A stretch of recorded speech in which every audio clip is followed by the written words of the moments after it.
Tantor Audio, a division of Recorded Books, presents House of Curses by K.A. Linde, narrated by Amy Mcfadden. Chapter 1. The Wedding. The mirror revealed a distorted reflection. "You look lovely," Audrey said from her left. Darby nodded eagerly. "Stunning! You will be the prettiest bride of the entire season." Bride. That word hadn't sunk in yet. Even though Kerrigan was standing in a lush white gown, the most stunning her designer, Paris, had ever created for her, it didn't feel real. None of this felt real. And how could it, after everything she had gone through to get here? "You don't have to do this," Darby whispered, glancing nervously at Audrey. "Yes, she does," Audrey said with a sigh. "There is no way that March will let her out of this." She was right. Audrey was always right. She had been Kerrigan's closest friend as a child before she disappeared into the House of Dragons, a feeder program for wayward youth to join a tribe. And while Darby might be Brionican now, she had been Kerrigan's roommate when they both were dragon-blessed nobodies. "We can get her out of here," Darby argued. "To what end?" Audrey asked. She plucked at her navy blue sleeve, the color of the Brionican tribe. "If she doesn't show, the House of Medallion will crush the House of Cruz." Kerrigan winced. The House of Cruz were her people.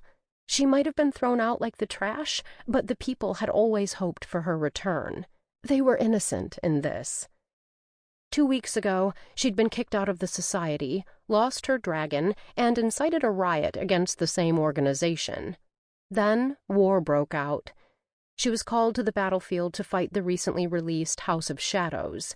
They'd succeeded in stopping their advance, and she had been given her much-coveted spot as a dragon rider.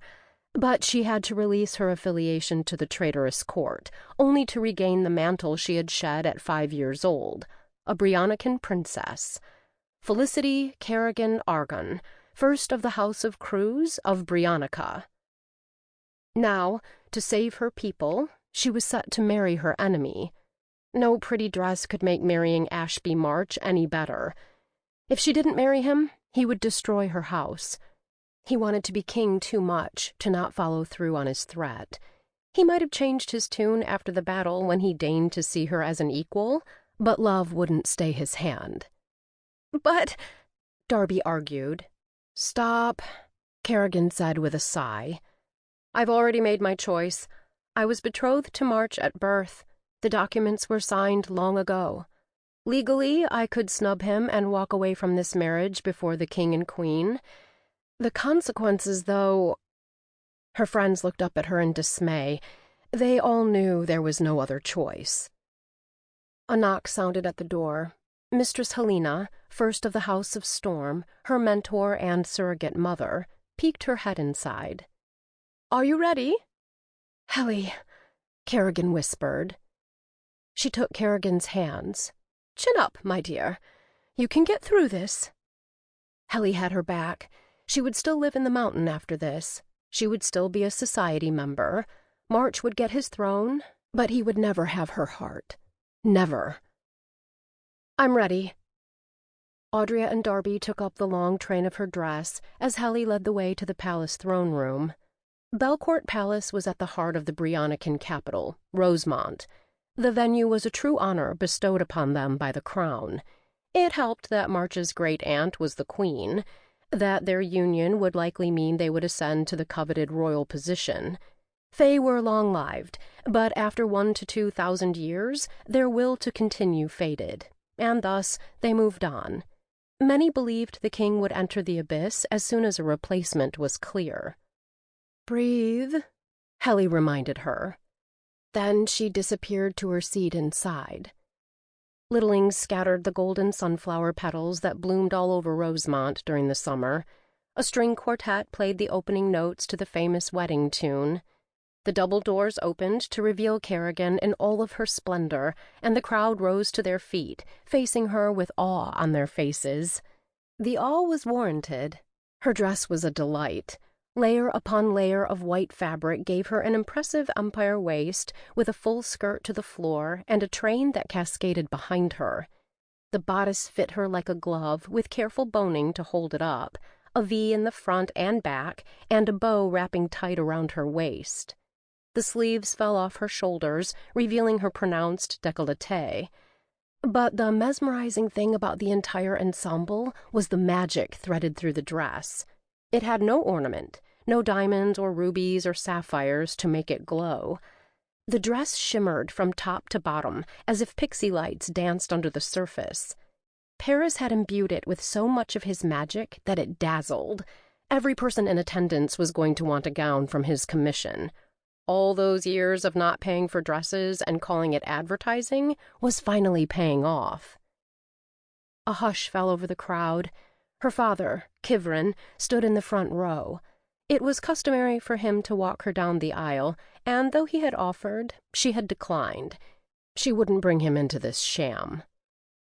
She stepped forward in the heeled slipper and tried to forget that she was entering an arranged marriage, that she hated her future husband, that there was nothing she could do to stop this, that there was only one person who could do anything about this, and he'd left. Her heart panged as her thoughts veered to Ford.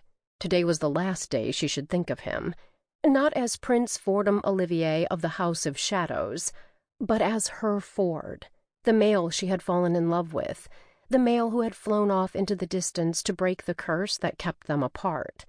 He wasn't going to barge in today and demand her to be released from this bargain. Still, her heart hoped, the traitorous thing. She stopped before the dais, and finally she lifted her gaze to March.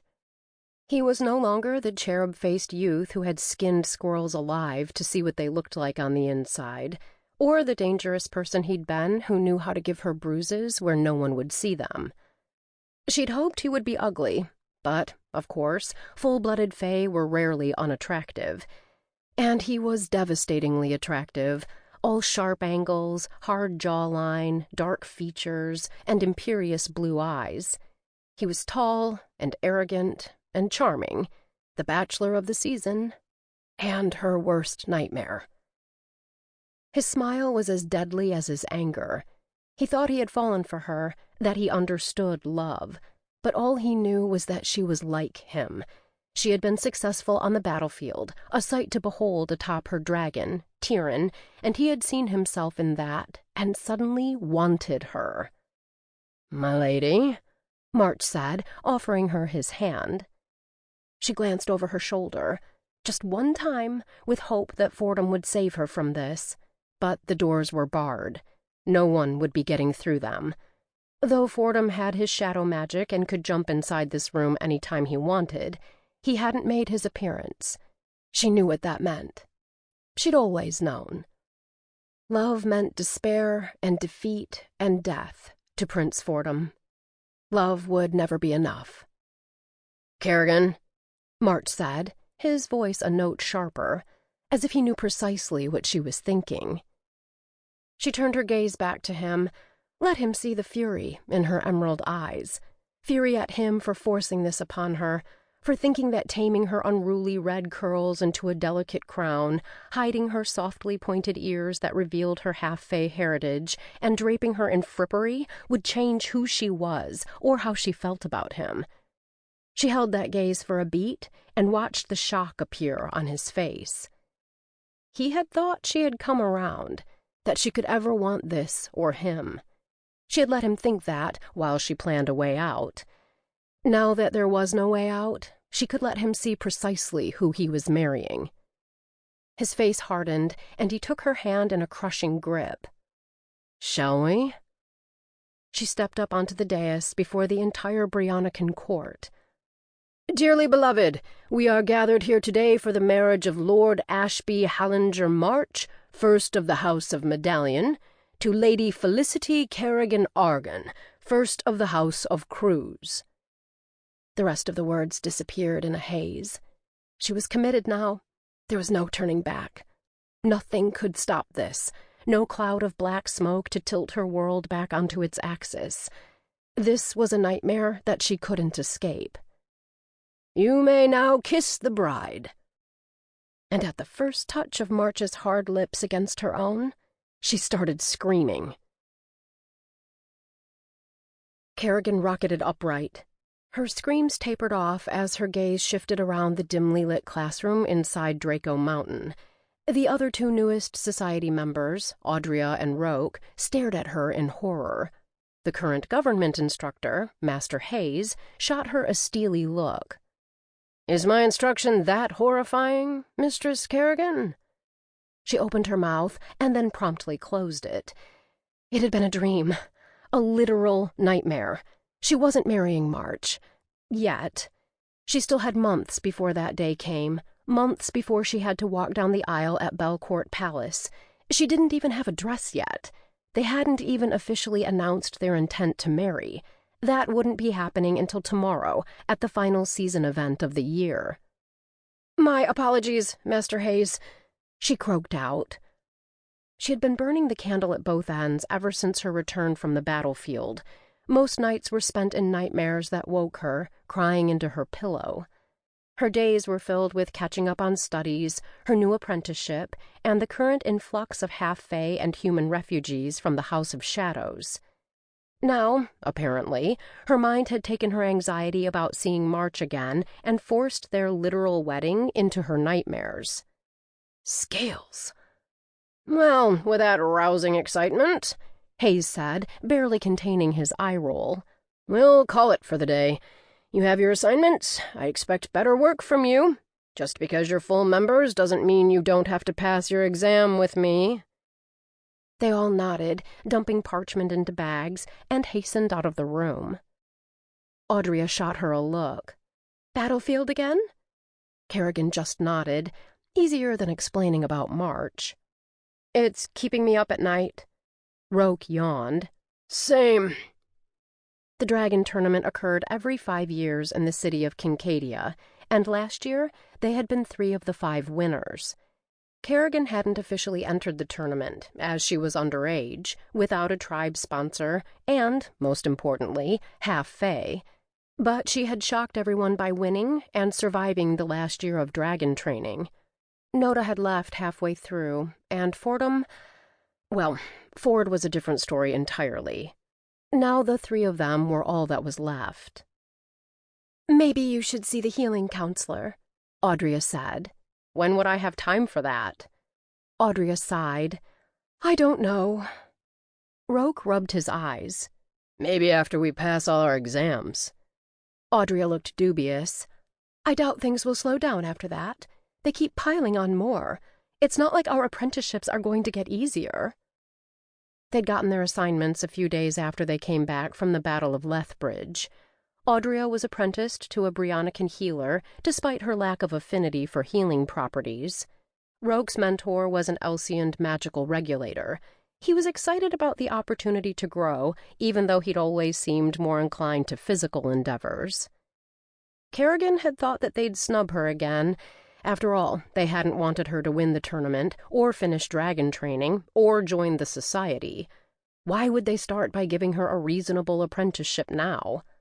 Except they had. A throat cleared at the end of the hallway. "Mistress Kerrigan!"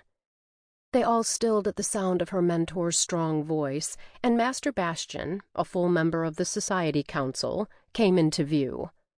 "Master Bastian," Kerrigan said with a smile, "I don't believe I am to report to you until the afternoon." "Indeed?"